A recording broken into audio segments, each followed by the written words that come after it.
Deuxième partie, chapitre 1.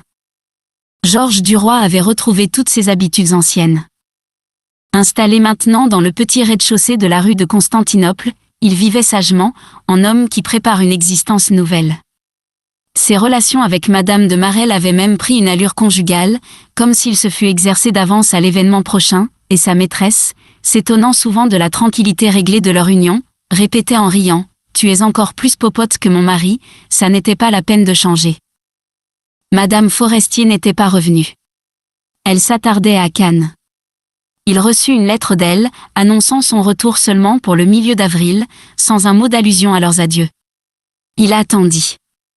Il était bien résolu maintenant à prendre tous les moyens pour l'épouser, si elle semblait hésiter.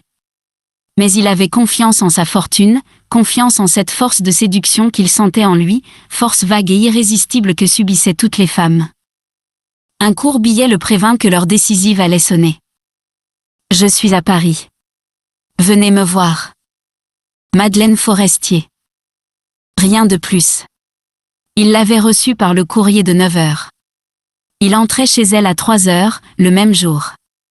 Elle lui tendit les deux mains, en souriant de son joli sourire aimable, et ils se regardèrent pendant quelques secondes, au fond des yeux. Puis elle murmura: « Comme vous avez été bon de venir là-bas dans ces circonstances terribles. » Il répondit: « J'aurais fait tout ce que vous m'auriez ordonné. » Et ils s'assirent. Elle s'informa des nouvelles, des Walter, de tous les confrères et du journal. Elle y pensait souvent, au journal. « Ça me manque beaucoup, disait-elle, mais beaucoup. J'étais devenue journaliste dans l'âme. Que voulez-vous, j'aime ce métier-là. » Puis elle se tut. Il crut comprendre, il crut trouver dans son sourire, dans le ton de sa voix, dans ses paroles elles-mêmes, une sorte d'invitation, et bien qu'il se fût promis de ne pas brusquer les choses, il balbutia. « Eh bien, pourquoi ne le reprendriez-vous pas, ce métier, sous le nom de Duroy ?» Elle redevint brusquement sérieuse, et posant la main sur son bras elle murmura: « Ne parlons pas encore de ça. » Mais il devina qu'elle acceptait, et tombant à ses genoux il se mit à lui baiser passionnément les mains en répétant, en bégayant: « Merci, merci, comme je vous aime. » Elle se leva. Il fit comme elle et il s'aperçut qu'elle était fort pâle. Alors il comprit qu'il lui avait plu, depuis longtemps peut-être, et comme il se trouvait face à face, il l'étreignit, puis il l'embrassa sur le front, d'un long baiser tendre et sérieux. Quand elle se fut dégagée, en glissant sur sa poitrine, elle reprit d'un ton grave. « Écoutez, mon ami, je ne suis encore décidée à rien. Cependant il se pourrait que ce fût oui. Mais vous allez me promettre le secret absolu jusqu'à ce que je vous en délie. » Il jura et partit, le cœur débordant de joie. Il mit désormais beaucoup de discrétion dans les visites qu'il lui fit et il ne sollicita pas de consentement plus précis, car elle avait une manière de parler de l'avenir, de dire « plus tard », de faire des projets où leurs deux existences se trouvaient mêlées, qui répondaient sans cesse, mieux et plus délicatement, qu'une formelle acceptation. Duroy travaillait dur, dépensait peu, tâchait d'économiser quelque argent pour n'être point sans le sou au moment de son mariage, et il devenait aussi avare qu'il avait été prodigue. L'été se passa, puis l'automne, sans qu'aucun soupçon vînt à personne, car il se voyait peu, et le plus naturellement du monde. Un soir Madeleine lui dit, en le regardant au fond des yeux: « Vous n'avez pas encore annoncé notre projet à Madame de Marelle ? » ?»« Non, mon ami. Vous ayant promis le secret, je n'en ai ouvert la bouche à âme qui vive. » »« Eh bien, il serait temps de la prévenir. Moi, je me charge des Walter. Ce sera fait cette semaine, n'est-ce pas ? » Il avait rougi. « Oui, dès demain. » Elle détourna doucement les yeux, comme pour ne point remarquer son trouble, et reprit: « Si vous le voulez, nous pourrons nous marier au commencement de mai. Ce serait très convenable. » J'obéis en tout, avec joie. Le 10 mai, qui est un samedi, me plairait beaucoup, parce que c'est mon jour de naissance. Soit, le 10 mai. Vos parents habitent près de Rouen, n'est-ce pas ? Vous me l'avez dit du moins. Oui, près de Rouen, à Canteleu. Qu'est-ce qu'ils font ? Ils sont petits rentiers. Ah ! J'ai un grand désir de les connaître. Il hésita, fort perplexe, mais c'est que, ils sont. Puis il prit son parti en homme vraiment fort. ma chère amie, ce sont des paysans, des cabaretiers qui se sont saignés aux 4 membres pour me faire des études.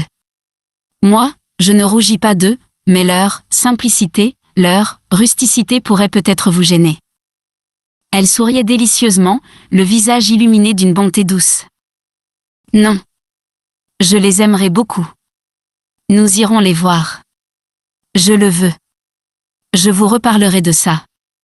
Moi aussi je suis fille de petites gens, mais je les ai perdus, moi, mes parents. Je n'ai plus personne au monde, elle lui tendit la main et ajouta, que vous. Et il se sentit attendri, remué, conquis comme il ne l'avait encore été par aucune femme.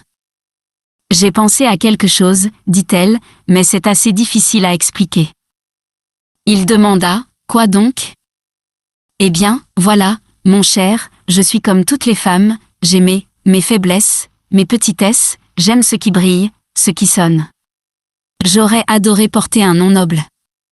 Est-ce que vous ne pourriez pas, à l'occasion de notre mariage, vous anoblir un peu? Elle avait rougi, à son tour, comme si elle lui eût proposé une indélicatesse. Il répondit simplement, j'y ai bien souvent songé, mais cela ne me paraît pas facile. Pourquoi donc? Il se mit à rire, parce que j'ai peur de me rendre ridicule. Elle haussa les épaules, mais pas du tout, pas du tout. Tout le monde le fait et personne n'en rit. Séparez votre nom en 2, du roi. Ça va très bien. Il répondit aussitôt, en homme qui connaît la question. Non, ça ne va pas. C'est un procédé trop simple, trop commun, trop connu. Moi j'avais pensé à prendre le nom de mon pays, comme pseudonyme littéraire d'abord, puis à l'ajouter peu à peu au mien, puis même, plus tard, à couper en 2 mon nom comme vous me le proposiez. Elle demanda, votre pays c'est Canteleu? Oui. Mais elle hésitait, non. Je n'en aime pas la terminaison. Voyons, est-ce que nous ne pourrions pas modifier un peu ce mot? Canteleu? Elle avait pris une plume sur la table et elle griffonnait des noms en étudiant leur physionomie. Soudain elle s'écria, tenez, tenez, voici. Et elle lui tendit un papier où il lut, Madame du roi de Cantel. Il réfléchit quelques secondes, puis il déclara avec gravité. Oui, c'est très bon. Elle était enchantée et répétait. Du roi de Cantel, Madame du roi de Cantel.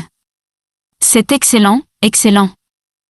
Elle ajouta, d'un air convaincu, et vous verrez comme c'est facile à faire accepter par tout le monde. Mais il faut saisir l'occasion. Car il serait trop tard ensuite. Vous allez, dès demain, signer vos chroniques de Cantel, et vos échos tout simplement du roi. Ça se fait tous les jours dans la presse et personne ne s'étonnera de vous voir prendre un nom de guerre. Au moment de notre mariage, nous pourrons encore modifier un peu cela en disant aux amis que vous aviez renoncé à votre dû par modestie, étant donné votre position, ou même sans rien dire du tout. Quel est le petit nom de votre père? Alexandre. Elle murmura 2 ou 3 fois de suite, Alexandre, Alexandre, en écoutant la sonorité des syllabes, puis elle écrivit sur une feuille toute blanche. Monsieur et Madame Alexandre du roi de Cantel ont l'honneur de vous faire part du mariage de Monsieur Georges du roi de Cantel, leur fils, avec Madame Madeleine Forestier. Elle regardait son écriture d'un peu loin, ravie de l'effet, et elle déclara, avec un rien de méthode, on arrive à réussir tout ce qu'on veut. Quand il se retrouva dans la rue, bien déterminé à s'appeler désormais du roi, et même du roi de Cantel, il lui sembla qu'il venait de prendre une importance nouvelle. Il marchait plus crânement, le front plus haut, la moustache plus fière, comme doit marcher un gentilhomme. Il sentait en lui une sorte d'envie joyeuse de raconter aux passants. Je m'appelle du roi de Cantel. Mais à peine rentré chez lui, la pensée de Madame de Marelle l'inquiéta et il lui écrivit aussitôt, afin de lui demander un rendez-vous pour le lendemain. Ça sera dur, pensait-il. Je vais recevoir une bourrasque de premier ordre. Puis il en prit son parti avec l'insouciance naturelle qui lui faisait négliger les choses désagréables de la vie, et il se mit à faire un article fantaisiste sur les impôts nouveaux à établir afin de rassurer l'équilibre du budget. Il y fit figurer la particule nobiliaire pour 100 francs par an, et les titres, depuis baron jusqu'à prince, pour 5 cents jusqu'à 1000 francs. Et il signa, de Cantel. Il reçut le lendemain un petit bleu de sa maîtresse annonçant qu'elle arriverait à 1 heure. Il l'attendit avec un peu de fièvre, résolu d'ailleurs à brusquer les choses, à tout dire dès le début, puis, après la première émotion, à argumenter avec sagesse pour lui démontrer qu'il ne pouvait pas rester garçon indéfiniment, et que M. de Marelle s'obstinant à vivre, il avait dû songer à une autre qu'elle pour en faire sa compagne légitime. Il se sentait ému cependant. Quand il entendit le coup de sonnette, son cœur se mit à battre. Elle se jeta dans ses bras, « Bonjour, belle amie. » Puis, trouvant froide son étreinte, elle le considéra et demanda. « Qu'est-ce que tu as ?»« Assieds-toi, dit-il. Nous allons causer sérieusement. » Elle s'assit sans ôter son chapeau, relevant seulement sa voilette jusqu'au-dessus du front, et elle attendit. Il avait baissé les yeux, il préparait son début. Il commença d'une voix lente. « Ma chère amie, tu me vois fort troublée, fort triste et fort embarrassée de ce que j'ai à t'avouer. Je t'aime beaucoup, je t'aime vraiment du fond du cœur, aussi la crainte de te faire de la peine m'afflige-t-elle plus encore que la nouvelle même que je vais t'apprendre. » Elle pâlissait, se sentant trembler, et elle balbutia. « Qu'est-ce qu'il y a ? Dis vite. » Il prononça d'un ton triste mais résolu, avec cet accablement fin dont on use pour annoncer les malheurs heureux. « Il y a que je me marie. » Elle poussa un soupir de femme qui va perdre connaissance, un soupir douloureux venu du fond de la poitrine, et elle se mit à suffoquer, sans pouvoir parler, tant elle haletait. Voyant qu'elle ne disait rien, il reprit. « Tu ne te figures pas combien j'ai souffert avant d'arriver à cette résolution. Mais je n'ai ni situation ni argent. Je suis seule, perdue dans Paris.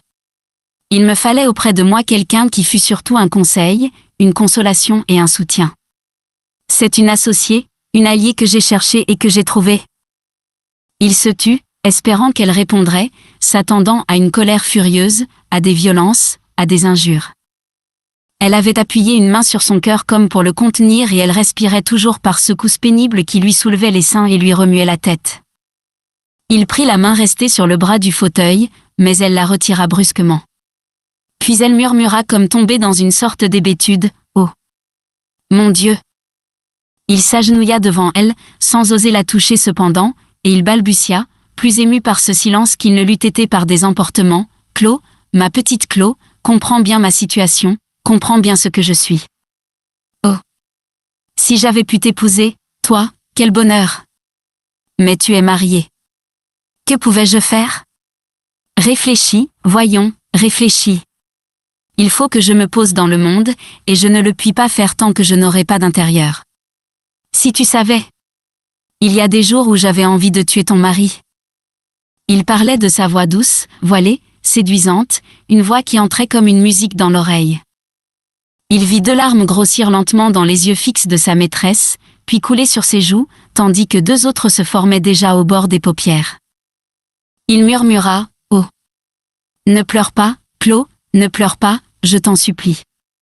Tu me fends le cœur. » Alors, elle fit un effort, un grand effort pour être digne et fière, et elle demanda avec ce ton chevrotant des femmes qui vont sangloter.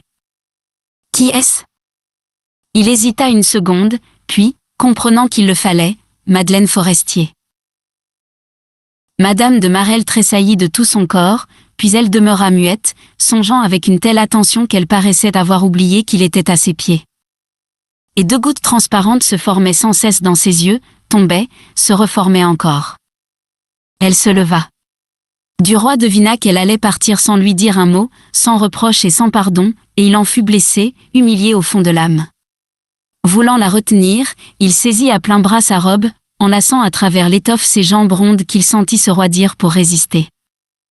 Il suppliait, « Je t'en conjure, ne t'en vas pas comme ça. » Alors elle le regarda, de haut en bas, elle le regarda avec cet œil mouillé, désespéré, si charmant et si triste qui montre toute la douleur d'un cœur de femme, et elle balbutia, « Je n'ai rien à dire, je n'ai rien à faire. » Tu as raison, tu as bien choisi ce qu'il te fallait. » Et s'étant dégagée d'un mouvement en arrière, elle s'en alla, sans qu'il tentât de la retenir plus longtemps. Demeuré seul, il se releva, étourdi comme s'il avait reçu un orion sur la tête, puis prenant son parti, il murmura, « Ma foi, tant pis ou tant mieux. Ça y est, sans scène. J'aime autant ça. » Et, soulagé d'un poids énorme, se sentant tout à coup libre, délivré, à l'aise pour sa vie nouvelle, il se mit à boxer contre le mur en lançant de grands coups de poing, dans une sorte d'ivresse de succès et de force, comme s'il se fût battu contre la destinée. Quand Madame Forestier lui demanda « Vous avez prévenu Madame de Marelle ?» Il répondit avec tranquillité « Mais oui. » Elle le fouillait de son œil clair. « Et ça ne l'a pas ému ?» Mais non, pas du tout. Elle a trouvé ça très bien, au contraire. La nouvelle fut bientôt connue. Les uns s'étonnèrent, d'autres prétendirent l'avoir prévu, d'autres encore sourirent en laissant entendre que ça ne les surprenait point. Le jeune homme qui signait maintenant de Cantel ses chroniques, du Roi ses échos, et du Roi les articles politiques qu'il commençait à donner de temps en temps, passait la moitié des jours chez sa fiancée qui le traitait avec une familiarité fraternelle où entrait cependant une tendresse vraie mais cachée, une sorte de désir dissimulé comme une faiblesse. Elle avait décidé que le mariage se ferait en grand secret, en présence des seuls témoins, et qu'on partirait le soir même pour Rouen. On irait le lendemain embrasser les vieux parents du journaliste, et on demeurerait quelques jours auprès d'eux. Duroy s'était efforcé de la faire renoncer à ce projet, mais n'ayant pu y parvenir, il s'était soumis, à la fin. Donc, le 10 mai étant venu, les nouveaux époux, ayant jugé inutiles les cérémonies religieuses, puisqu'ils n'avaient invité personne, rentrèrent pour fermer leur mal, après un court passage à la mairie, et ils prirent à la gare Saint-Lazare le train de 6 heures du soir qui les emporta vers la Normandie. Ils n'avaient guère échangé 20 paroles jusqu'au moment où ils se trouvèrent seuls dans le wagon. Dès qu'ils se sentirent en route, ils se regardèrent et se mirent à rire, pour cacher une certaine gêne, qu'ils ne voulaient point laisser voir. Le train traversait doucement la longue gare des Batignolles, puis il franchit la plaine galeuse qui va des fortifications à la Seine. Duroy et sa femme, de temps en temps, prononçaient quelques mots inutiles, puis se tournaient de nouveau vers la portière. Quand ils passèrent le pont d'Asnières, une gaieté les saisit à la vue de la rivière couverte de bateaux, de pêcheurs et de canotiers. Le soleil, un puissant soleil de mai, répandait sa lumière oblique sur les embarcations et sur le fleuve calme qui semblait immobile, sans courant et sans remous, figé sous la chaleur et la clarté du jour finissant.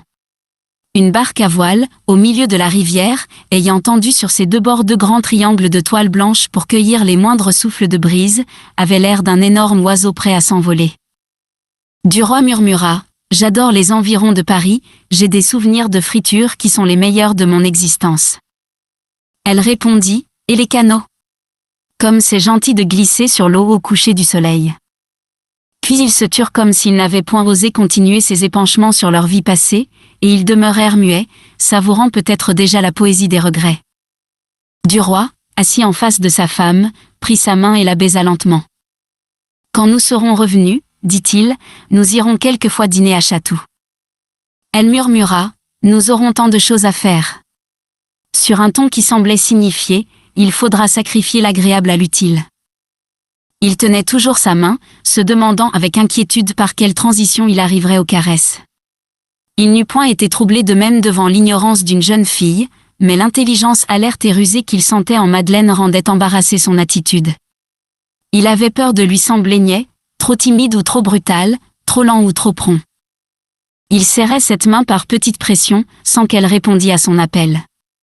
Il dit « Ça me semble très drôle que vous soyez ma femme. » Elle parut surprise. « Pourquoi ça ? » Je ne sais pas. Ça me semble drôle. J'ai envie de vous embrasser, et je m'étonne d'en avoir le droit. Elle lui tendit tranquillement sa joue, qu'il baisa comme il eût baisé celle d'une sœur. Il reprit « La première fois que je vous ai vu, vous savez bien, à ce dîner où m'avait invité Forestier, j'ai pensé, sacristi, si je pouvais découvrir une femme comme ça. Eh bien, c'est fait. Je l'ai. » Elle murmura « C'est gentil. » Et elle le regardait tout droit, finement, de son œil toujours souriant. Il songeait « Je suis trop froid. Je suis stupide. Je devrais aller plus vite que ça. » Et il demanda « Comment aviez-vous donc fait la connaissance de Forestier ?» Elle répondit, avec une malice provocante. « Est-ce que nous allons à Rouen pour parler de lui ?» Il rougit « Je suis bête. Vous m'intimidez beaucoup. » Elle fut ravie. « Moi ? Pas possible. D'où vient ça ?» Il s'était assis à côté d'elle, tout près. Elle cria « Oh ! Un cerf ! Le train traversait la forêt de Saint-Germain, et elle avait vu un chevreuil effrayé franchir d'un bond une allée. Duroy s'étant penché pendant qu'elle regardait par la portière ouverte posa un long baiser, un baiser d'amant dans les cheveux de son cou. Elle demeura quelques moments immobile, puis, relevant la tête, « Vous me chatouillez, finissez. » Mais il ne s'en allait point, promenant doucement, en une caresse énervante et prolongée, sa moustache frisée sur la chair blanche. Elle se secoua, « Finissez donc. » Il avait saisi la tête de sa main droite glissée derrière elle, et il la tournait vers lui. Puis il se jeta sur sa bouche comme un épervier sur une proie. Elle se débattait, le repoussait, tâchait de se dégager. Elle y parvint enfin, et répéta. « Mais finissez donc. » Il ne l'écoutait plus, l'étreignant, la baisant d'une lèvre avide et frémissante, essayant de la renverser sur les coussins du wagon. Elle se dégagea d'un grand effort, et, se levant avec vivacité. « Oh. Voyons, Georges, finissez. Nous ne sommes pourtant plus des enfants, nous pouvons bien attendre Rouen. » Il demeurait assis, très rouge, et glacé par ces mots raisonnables, puis, ayant repris quelque sang-froid, « Soit, j'attendrai, dit-il avec gaieté, mais je ne suis plus fichu de prononcer 20 paroles jusqu'à l'arrivée. Et songez que nous traversons Poissy. C'est moi qui parlerai, dit-elle. Elle se rassit doucement auprès de lui. Et elle parla, avec précision, de ce qu'il ferait à leur retour. Il devait conserver l'appartement qu'elle habitait avec son premier mari, et Duroy héritait aussi des fonctions et du traitement de forestier à la vie française. Avant leur union, du reste, elle avait réglé, avec une sûreté d'homme d'affaires, tous les détails financiers du ménage.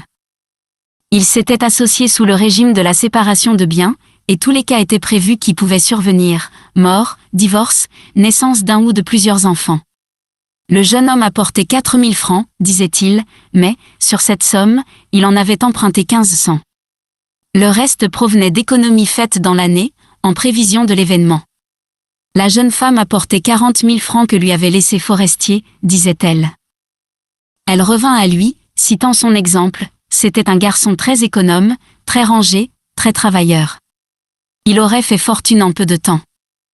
Duroy n'écoutait plus, tout occupé d'autres pensées. Elle s'arrêtait parfois pour suivre une idée intime, puis reprenait. D'ici à 3 ou 4 ans, vous pouvez fort bien gagner de 30 à 40 000 francs par an. C'est ce qu'aurait eu Charles, s'il avait vécu. Georges, qui commençait à trouver longue la leçon, répondit. Il me semblait que nous n'allions pas à Rouen pour parler de lui.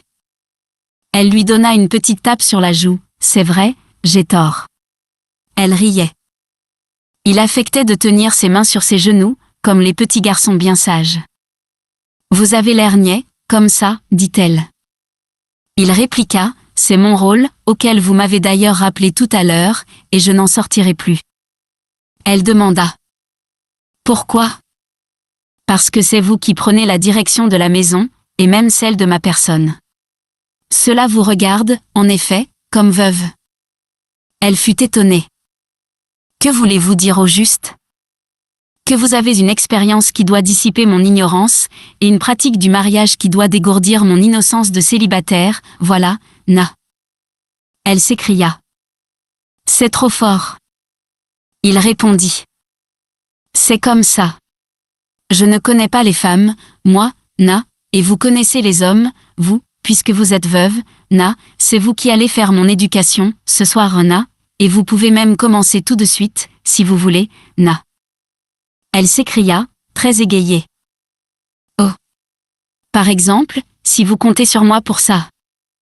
Il prononça, avec une voix de collégien qui bredouille sa leçon, mais oui, na, j'y compte. Je compte même que vous me donnerez une instruction solide, en 20 leçons, 10 pour les éléments, la lecture et la grammaire, 10 pour les perfectionnements et la rhétorique. Je ne sais rien, moi, na. Elle s'écria, s'amusant beaucoup. T'es bête. Il reprit. Puisque tu commences par me tutoyer, j'imiterai aussitôt cet exemple, et je te dirai, mon amour, que je t'adore de plus en plus, de seconde en seconde, et que je trouve Rouen bien loin. Il parlait maintenant avec des intonations d'acteur, avec un jeu plaisant de figure qui divertissait la jeune femme habituée aux manières et aux joyeusetés de la grande bohème des hommes de lettres. Elle le regardait de côté, le trouvant vraiment charmant, éprouvant l'envie qu'on a de croquer un fruit sur l'arbre, et l'hésitation du raisonnement qui conseille d'attendre le dîner pour le manger à son heure. Alors elle dit, devenant un peu rouge aux pensées qui l'assaillaient. Mon petit élève, croyez mon expérience, ma grande expérience. Les baisers en wagon ne valent rien. Ils tournent sur l'estomac. Puis elle rougit davantage encore, en murmurant, il ne faut jamais couper son blé en herbe. Il ricanait, excité par les sous-entendus qu'il sentait glisser dans cette jolie bouche, et il fit le signe de la croix avec un marmottement des lèvres, comme s'il eût murmuré une prière, puis il déclara, « Je viens de me mettre sous la protection de Saint Antoine, patron des tentations. Maintenant, je suis de bronze. » La nuit venait doucement, enveloppant d'ombres transparentes, comme d'un crêpe léger, la grande campagne qui s'étendait à droite. Le train longeait la Seine, et les jeunes gens se mirent à regarder dans le fleuve, déroulé comme un large ruban de métal poli à côté de la voie, des reflets rouges, des taches tombées du ciel que le soleil en s'en allant avait frotté de pourpre et de feu. Ces lueurs s'éteignaient peu à peu, devenaient foncées, s'assombrissant tristement. Et la campagne se noyait dans le noir, avec ce frisson sinistre, ce frisson de mort que chaque crépuscule fait passer sur la terre. Cette mélancolie du soir entrant par la portière ouverte, pénétrait les âmes, si gaies tout à l'heure, des deux époux devenus silencieux. Ils s'étaient rapprochés l'un de l'autre pour regarder cette agonie du jour, de ce beau jour clair de mai. À Mantes, on avait allumé le petit quinquet à l'huile qui répandait sur le drap gris des capitons sa clarté jaune et tremblotante. Duroy enlaça la taille de sa femme et la serra contre lui. Son désir aigu de tout à l'heure devenait de la tendresse, une tendresse alanguie, une envie molle de menues caresses consolantes, de ces caresses dont on berce les enfants. Il murmura, tout bas, « Je t'aimerais bien, ma petite Mède. » La douceur de cette voix émut la jeune femme, lui fit passer sur la chair un frémissement rapide, et elle offrit sa bouche, en se penchant sur lui, car il avait posé sa joue sur le tiède appui des seins. Ce fut un très long baiser, muet et profond, puis un sursaut, une brusque et folle étreinte, une courte lutte essoufflée, un accouplement violent et maladroit. Puis ils restèrent au bras l'un de l'autre, un peu déçus tous deux, las et tendres encore, jusqu'à ce que le sifflet du train annonça une gare prochaine. Elle déclara, en tapotant du bout des doigts les cheveux ébouriffés de ses tempes. « C'est très bête. Nous sommes des gamins. » Mais il lui baisait les mains, allant de l'une à l'autre avec une rapidité fiévreuse et il répondit, « Je t'adore, ma petite Mède. » Jusqu'à Rouen ils demeurèrent presque immobiles, la joue contre la joue, les yeux dans la nuit de la portière où l'on voyait passer parfois les lumières des maisons, et ils rêvassaient, contents de se sentir si proches et dans l'attente grandissante d'une étreinte plus intime et plus libre. Ils descendirent dans un hôtel dont les fenêtres donnaient sur le quai, et ils se mirent au lit après avoir un peu soupé, très peu. La femme de chambre les réveilla, le lendemain, lorsque 8 heures venaient de sonner. Quand ils eurent bu la tasse de thé posée sur la table de nuit, Duroy regarda sa femme, puis brusquement, avec l'élan joyeux d'un homme heureux qui vient de trouver un trésor, il la saisit dans ses bras, en balbutiant, « Ma petite Mède, je sens que je t'aime beaucoup, beaucoup, beaucoup. » Elle souriait de son sourire confiant et satisfait et elle murmura, en lui rendant ses baisers, « Et moi aussi, peut-être. » Mais il demeurait inquiet de cette visite à ses parents. Il avait déjà souvent prévenu sa femme, il l'avait préparée, sermonnée. Il crut bon de recommencer. « Tu sais, ce sont des paysans de campagne, et non pas d'opéra comique. » Elle riait, « Mais je le sais, tu me l'as assez dit. Voyons, lève-toi et laisse-moi me lever aussi. » Il sauta du lit, et mettant ses chaussettes. « Nous serons très mal à la maison, très mal. Il n'y a qu'un vieux lit à paillasse dans ma chambre. On ne connaît pas les sommiers, accante-le. » Elle semblait enchantée, tant mieux. Ce sera charmant de mal dormir, auprès de toi, et d'être réveillée par le chant des coqs. Elle avait passé son peignoir, un grand peignoir de flanelle blanche, que Duroy reconnut aussitôt. Cette vue lui fut désagréable. Pourquoi ? Sa femme possédait, il le savait bien, une douzaine entière de ses vêtements de matinée. Elle ne pouvait pourtant point détruire son trousseau pour en acheter un neuf ? N'importe, il eût voulu que son linge de chambre, son linge de nuit, son linge d'amour ne fût plus le même qu'avec l'autre. Il lui semblait que l'étoffe moelleuse et tiède devait avoir gardé quelque chose du contact de Forestier. Et il alla vers la fenêtre en allumant une cigarette. La vue du port, du large fleuve plein de navires aux mâts légers, de vapeurs trapues, que des machines tournantes vidaient à grand bruit sur les quais, le remua, bien qu'il connût cela depuis longtemps. Et il s'écria. « Bigre, que c'est beau !» Madeleine accourut et posant ses deux mains sur une épaule de son mari, penchée vers lui dans un geste abandonné, elle demeura ravie, émue. Elle répétait « Oh ! Que c'est joli ! Que c'est joli ! Je ne savais pas qu'il y eût tant de bateaux que ça ?» Ils partirent 1 heure plus tard, car ils devaient déjeuner chez les vieux, prévenus depuis quelques jours. Un fiacre découvert et rouillé les emporta avec un bruit de chaudronnerie secouée. Ils suivirent un long boulevard assez laid, puis traversèrent des prairies où coulait une rivière, puis ils commencèrent à gravir la côte. Madeleine, fatiguée, s'était assoupie sous la caresse pénétrante du soleil qui la chauffait délicieusement au fond de la vieille voiture, comme si elle eût été couchée dans un bain tiède de lumière et d'air champêtre. Son mari la réveilla. « Regarde, dit-il. » Il venait de s'arrêter aux 2/3 de la montée, à un endroit renommé pour la vue, où l'on conduit tous les voyageurs. On dominait l'immense vallée, longue et large, que le fleuve clair parcourait d'un bout à l'autre, avec de grandes ondulations. On le voyait venir de là-bas, taché par des îles nombreuses et décrivant une courbe avant de traverser Rouen. Puis la ville apparaissait sur la rive droite, un peu noyée dans la brume matinale, avec des éclats de soleil sur ses toits, et ses 1000 clochers légers, pointus ou trapus, frêles et travaillés comme des bijoux géants, ses tours carrées ou rondes coiffées de couronnes héraldiques, ses beffrois, ses clochetons, tout le peuple gothique des sommets d'église que dominait la flèche aiguë de la cathédrale, surprenante aiguille de bronze, laide, étrange et démesurée, la plus haute qui soit au monde. Mais en face, de l'autre côté du fleuve, s'élevaient, rondes et renflées à leur fête, les minces cheminées d'usines du vaste faubourg de Saint-Sevé. Plus nombreuses que leurs frères les clochers, elles dressaient jusque dans la campagne lointaine leurs longues colonnes de briques et soufflaient dans le ciel bleu leur haleine noire de charbon. Et la plus élevée de toutes, aussi haute que la pyramide de Khéops, le second des sommets dus au travail humain, presque l'égal de sa fière commère la flèche de la cathédrale, la grande pompe à feu de la foudre semblait la reine du peuple travailleur et fumant des usines, comme sa voisine était la reine de la foule pointue des monuments sacrés. Là-bas, derrière la ville ouvrière, s'étendait une forêt de sapins, et la Seine, ayant passé entre les deux cités, continuait sa route, longeait une grande côte onduleuse boisée en haut et montrant par places ses os de pierre blanche, puis elle disparaissait à l'horizon après avoir encore décrit une longue courbe arrondie. On voyait des navires montant et descendant le fleuve, traînés par des barques à vapeur grosses comme des mouches et qui crachaient une fumée épaisse. Des îles, étalées sur l'eau, s'alignaient toujours l'une au bout de l'autre, ou bien laissant entre elles de grands intervalles, comme les grains inégaux d'un chapelet verdoyant. Le cocher du fiacre attendait que les voyageurs eussent fini de s'extasier. Il connaissait par expérience la durée de l'admiration de toutes les races de promeneurs. Mais quand il se remit en marche, Duroy aperçut soudain, à quelques centaines de mètres, 2 vieilles gens qui s'en venaient, et il sauta de la voiture, en criant « Les voilà !» Je les reconnais. C'étaient 2 paysans, l'homme et la femme, qui marchaient d'un pas irrégulier, en se balançant et se heurtant parfois de l'épaule. L'homme était petit, trapu, rouge et un peu ventru, vigoureux malgré son âge, la femme, grande, sèche, voûtée, triste, la vraie femme de peine des champs qui a travaillé dès l'enfance et qui n'a jamais ri, tandis que le mari blaguait en buvant avec les pratiques. Madeleine aussi était descendue de voiture et elle regardait venir ces 2 pauvres êtres avec un serrement de cœur, une tristesse qu'elle n'avait point prévue. Ils ne reconnaissaient point leur fils, ce beau monsieur, et ils n'auraient jamais deviné leur bru dans cette belle dame en robe claire.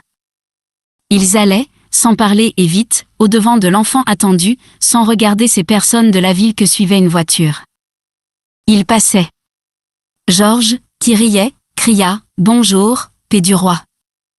Ils s'arrêtèrent net, tous les 2, stupéfaits d'abord, puis abrutis de surprise. La vieille se remit la première et balbutia, sans faire un pas, « C'est notre fieu ?» Le jeune homme répondit, « Mais oui, c'est moi, l'âme du roi. » Et marchant à elle il l'embrassa sur les 2 joues, d'un gros baiser de fils. Puis il frotta ses tempes contre les tempes du père, qui avait ôté sa casquette, une casquette à la mode de Rouen, en soie noire, très haute, pareille à celle des marchands de Béhuf. Puis Georges annonça, « Voilà ma femme. » Et les 2 campagnards regardèrent Madeleine. Ils la regardèrent comme on regarde un phénomène, avec une crainte inquiète, jointe à une sorte d'approbation satisfaite chez le père, à une inimitié jalouse chez la mère. L'homme, qui était d'un naturel joyeux, tout imbibé par une gaieté de cidre doux et d'alcool, s'enhardit et demanda, avec une malice au coin de l'œil. « Je pouvons-ils embrasser tout de même ?» Le fil répondit, « Parbleu !» Et Madeleine, mal à l'aise, tendit ses deux joues au béco sonore du paysan qui s'essuya ensuite les lèvres d'un revers de main. La vieille, à son tour, baisa sa belle-fille avec une réserve hostile.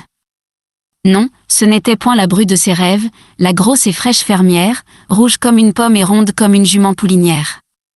Elle avait l'air d'une traînée, cette dame-là, avec ses falbalas et son musc. Car tous les parfums, pour la vieille, étaient du musc. Et on se remit en marche à la suite du fiacre qui portait la malle des nouveaux époux. Le vieux prit son fils par le bras, et le retenant en arrière, il demanda avec intérêt. « Eh ben, ça va-t-il, les affaires ? » « Mais oui, très bien. »« Allons suffit, tant mieux. » Dis mais, ta femme, est y aisée ? Georges répondit, 40 000 francs. Le père poussa un léger sifflement d'admiration et ne put que murmurer, bougre. Tant il fut ému par la somme. Puis il ajouta avec une conviction sérieuse, nom d'un nom, c'est une belle femme. Car il la trouvait de son goût, lui. Et il avait passé pour connaisseur, dans le temps. Madeleine et la mère marchaient côte à côte, sans dire un mot. Les deux hommes les rejoignirent.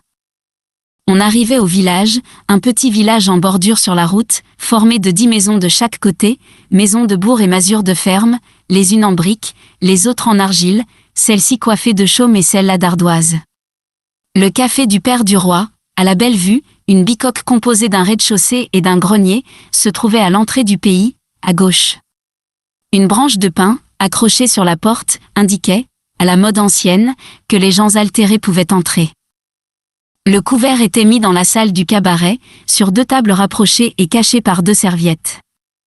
Une voisine, venue pour aider au service, salua d'une grande révérence en voyant apparaître une aussi belle dame, puis reconnaissant Georges, elle s'écria, « Seigneur Jésus, C.I.T., Petiot ?» Il répondit gaiement, « Oui, c'est moi, l'âme Brulin. » Et il l'embrassa aussitôt comme il avait embrassé père et mère. Puis il se tourna vers sa femme, « Viens dans notre chambre, dit-il, tu te débarrasseras de ton chapeau. » Il la fit entrer par la porte de droite dans une pièce froide, carrelée, toute blanche, avec ses murs peints à la chaux et son lit aux rideaux de coton. Un crucifix au-dessus d'un bénitier, et 2 images coloriées représentant Paul et Virginie sous un palmier bleu et Napoléon Ier sur un cheval jaune, ornaient seul cet appartement propre et désolant. Dès qu'ils furent seuls, il embrassa Madeleine, « Bonjour, Med. Je suis content de revoir les vieux. Quand on est à Paris, on n'y pense pas, et puis quand on se retrouve, ça fait plaisir tout de même. » Mais le père criait en tapant du poing la cloison, « Allons, allons, la soupe est cuite. » Et il fallut se mettre à table. Ce fut un long déjeuner de paysans avec une suite de plats mal assortis, une andouille après un gigot, une omelette après l'andouille. Le père du roi, mis en joie par le cidre et quelques verres de vin, lâchait le robinet de ses plaisanteries de choix, celles qu'il réservait pour les grandes fêtes, histoires grivoises et malpropres arrivées à ses amis, affirmait-il.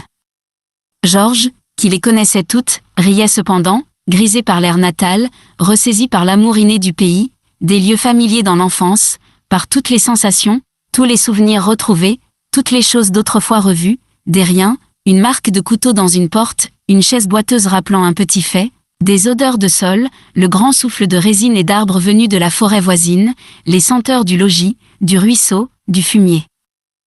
La mère du roi ne parlait point, toujours triste et sévère, épiant de l'œil sa bru avec une haine éveillée dans le cœur, une haine de vieille travailleuse, de vieille rustique aux doigts usés, aux membres déformés par les dures besognes, contre cette femme de ville qui lui inspirait une répulsion de maudite, de réprouvée, d'être impure fait pour la fainéantise et le péché. Elle se levait à tout moment pour aller chercher les plats, pour verser dans les verres la boisson jaune et aigre de la carafe ou le cidre roux mousseux et sucré des bouteilles dont le bouchon sautait comme celui de la limonade gazeuse. Madeleine ne mangeait guère, ne parlait guère, demeurait triste avec son sourire ordinaire figé sur les lèvres, mais un sourire morne, résigné. Elle était déçue, navrée. Pourquoi ? Elle avait voulu venir. Elle n'ignorait point qu'elle allait chez des paysans, chez de petits paysans. Comment les avait-elle donc rêvés, elle qui ne rêvait pas d'ordinaire? Le savait-elle? Est-ce que les femmes n'espèrent point toujours autre chose que ce qui est? Les avait-elle vues de loin plus poétiques? Non, mais plus littéraires peut-être, plus nobles, plus affectueux, plus décoratifs. Pourtant elle ne les désirait point distinguer comme ceux des romans. D'où venait donc qu'il la choquait par mille choses menues, invisibles, par mille grossièretés insaisissables, par leur nature même de rustre, par ce qu'ils disaient, par leurs gestes et leur gaieté? Elle se rappelait sa mère à elle, dont elle ne parlait jamais à personne, une institutrice séduite, élevée à Saint-Denis et morte de misère et de chagrin quand Madeleine avait 12 ans. Un inconnu avait fait élever la petite fille. Son père, sans doute? Qui était-il? Elle ne le sut point au juste, bien qu'elle eût de vagues soupçons. Le déjeuner ne finissait pas. Des consommateurs entraient maintenant, serraient les mains du père du roi, s'exclamaient en voyant le fils, et, regardant de côté la jeune femme, clignaient de l'œil avec malice, ce qui signifiait « Sacré matin !» Elle n'est pas piquée des vers, l'épouse à Georges du roi. D'autres, moins intimes, s'asseyaient devant les tables de bois, et criaient « 1 litre !» Une chope. 2 fines. 1 raspail. Et ils se mettaient à jouer au domino en tapant à grand bruit les petits carrés d'os blancs et noirs. La mère du roi ne cessait plus d'aller et de venir, servant les pratiques avec son air lamentable, recevant l'argent, essuyant les tables du coin de son tablier bleu. La fumée des pipes de terre et des cigares d'un seau emplissait la salle. Madeleine se mit à tousser et demanda « Si nous sortions ?» Je n'en puis plus. On n'avait point encore fini. Le vieux du roi fut mécontent. Alors elle se leva et alla s'asseoir sur une chaise, devant la porte, sur la route, en attendant que son beau-père et son mari eussent achevé leur café et leur petit verre. Georges la rejoignit bientôt. « Veux-tu dégringoler jusqu'à la Seine ?» dit-il.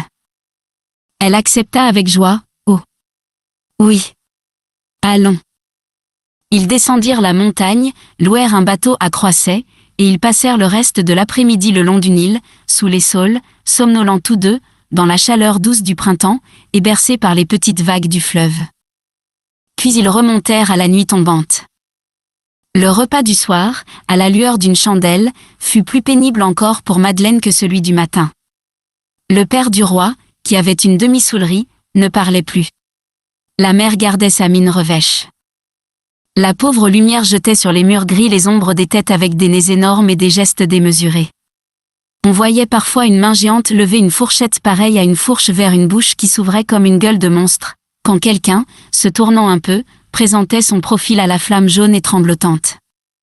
Dès que le dîner fut achevé, Madeleine entraîna son mari dehors pour ne point demeurer dans cette salle sombre où flottait toujours une odeur âcre de vieilles pipes et de boissons répandues.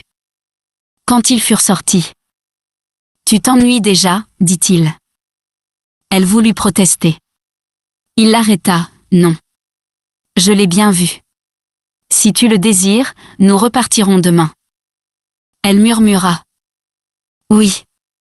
Je veux bien. » Ils allaient devant eux doucement. C'était une nuit tiède dont l'ombre caressante et profonde semblait pleine de bruits légers, de frôlements, de souffles. Ils étaient entrés dans une allée étroite, sous des arbres très hauts, entre 2 taillis d'un noir impénétrable. Elle demanda. « Où sommes-nous » Il répondit. « Dans la forêt. »« Elle est grande ?»« Très grande, une des plus grandes de la France. » Une senteur de terre, d'arbres, de mousse, ce parfum frais et vieux des bois touffus, fait de la sève des bourgeons et de l'herbe morte et moisie des fourrés, semblait dormir dans cette allée. En levant la tête, Madeleine apercevait des étoiles entre les sommets des arbres, et bien qu'aucune brise ne remuât les branches, elle sentait autour d'elle la vague palpitation de cet océan de feuilles. Un frisson singulier lui passa dans l'âme et lui courut sur la peau, une angoisse confuse lui serra le cœur. Pourquoi ? Elle ne comprenait pas. Mais il lui semblait qu'elle était perdue, noyée, entourée de périls, abandonnée de tous, seule au monde, sous cette voûte vivante qui frémissait là-haut. Elle murmura. « J'ai un peu peur. Je voudrais retourner. » « Eh bien, revenons. »« Et, nous repartirons pour Paris demain ?»« Oui, demain. Demain matin. » Demain matin, si tu veux. Ils rentrèrent. Les vieux étaient couchés. Elle dormit mal, réveillée sans cesse par tous les bruits nouveaux pour elle de la campagne, les cris des chouettes, le grognement d'un porc enfermé dans une hutte contre le mur, et le chant d'un coq qui claironna dès minuit. Elle fut levée et prête à partir aux premières lueurs de l'aurore. Quand Georges annonça aux parents qu'il allait s'en retourner, ils demeurèrent saisis tous deux, puis ils comprirent d'où venait cette volonté. Le père demanda simplement, « J.T.R. verront-ils bientôt ?» Mais oui. Dans le courant de l'été. Allons, tant mieux. La vieille grogna. J te souhaite de N. regretter ce que t'as fait. Il leur laissa 200 francs en cadeau, pour calmer leur mécontentement, et le fiacre, qu'un gamin était allé chercher, ayant paru vers 10 heures, les nouveaux époux embrassèrent les vieux paysans et repartirent. Comme ils descendaient la côte, Duroy se mit à rire. Voilà, dit-il, je t'avais prévenu. Je n'aurais pas dû te faire connaître monsieur et madame Duroy de Cantel, père et mère. Elle se mit à rire aussi, et répliqua, je suis enchantée maintenant. Ce sont de braves gens que je commence à aimer beaucoup. Je leur enverrai des gâteries de Paris. Puis elle murmura, Duroy de Cantel. Tu verras que personne ne s'étonnera de nos lettres de faire-part. Nous raconterons que nous avons passé 8 jours dans la propriété de tes parents. Et, se rapprochant de lui, elle effleura d'un baiser le bout de sa moustache. Bonjour, Géo. Il répondit, bonjour, Med, en passant une main derrière sa taille. On apercevait au loin, dans le fond de la vallée, le grand fleuve déroulé comme un ruban d'argent sous le soleil du matin, et toutes les cheminées des usines qui soufflaient dans le ciel leurs nuages de charbon, et tous les clochers pointus dressés sur la vieille cité.